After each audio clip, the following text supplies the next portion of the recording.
बिस्मिल्लाहिर्रहमानिर्रहीम। सामीन इकराम, आज हाजात के लिए, परेशानियों से निजात के लिए, कर्ज से निजात के लिए एक ही जामे अमल, एक ही खूबसूरत अमल आपकी खिदमत में पेश करने की सआदत हासिल करता हूँ। सूरह आले इमरान की आयत नंबर 26, आयत नंबर 27 हदीस पेश करता हूँ। सबसे पहले हज़रत मुआज़ बिन जबल रज़ी अल्लाह ताला अन्हु एक दफ़ा जुमा में ना पहुँचे, जुमा की नमाज के लिए हाजिर ना हो सके। रसूलुल्लाह सल्लल्लाहु अलैहि वसल्लम ने बाद में पूछा, मुआज़ जुमा की नमाज के लिए क्यों नहीं आए? कहा, या रसूल अल्लाह, मैंने एक यहूदी का कर्ज देना था, 1 तोला सोना उसको कर्जा देना था। वो मेरे दरवाज़े पर था, मेरी ताक में था, मेरी इंतज़ार में था, मेरी घात में था।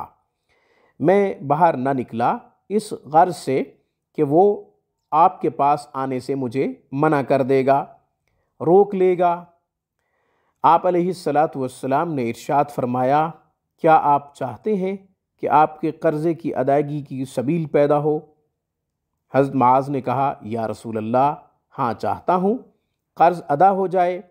आप अलैहिस्सलातु वस्सलाम ने इरशाद फरमाया, क़ुलिल्लाहुम्मा मालिकल मुल्क तुअतिल मुल्क मन तशा व तंज़िउल मुल्क मिम्मन तशा व तुइज़्ज़ु मन तशा व तुज़िल्लु मन तशा बियदिकल खैर इन्नका अला कुल्लि शैइन क़दीर तूलिजुल लैल फ़िन नहारि व तूलिजुन नहार फ़िल लैल व तुख़रिजुल हय्य मिनल मय्यित व तुख़रिजुल मय्यित मिनल हय्य व तर्ज़ुक़ु मन तशाअ बिग़ैरि हिसाब। इसे पढ़ लो, इंशाअल्लाह कर्ज़ उतर जाएगा। फरमाया, ज़मीन सोने से भरी हुई हो जो आपने किसी को देनी हो, यानी इतना कर्जा हो सर पर कि ज़मीन सोने से भर जाए, फिर भी कर्ज उतर जाएगा।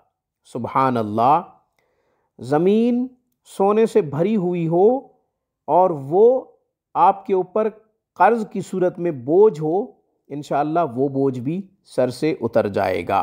हाजात के लिए इन दोनों आयात का पढ़ना बहुत ही मुफीद है। कोई शख्स चाहता है कि उसकी कोई हाजत पूरी हो, नेक मुराद पूरी हो, कोई बड़ा मकसद पूरा हो, तो इन दोनों आयात को पढ़े, इंशाअल्लाह उसका मकसद पूरा हो जाएगा, उसकी हाजत पूरी हो जाएगी। इसके अलावा अगर वो परेशान है, परेशानियों में मुब्तला है, मसाइब में मुब्तला है, गमों में मुब्तला है, तो भी इंशाअल्लाह गमों से, परेशानियों से इन आयात की बरकत से निजात मिलेगी।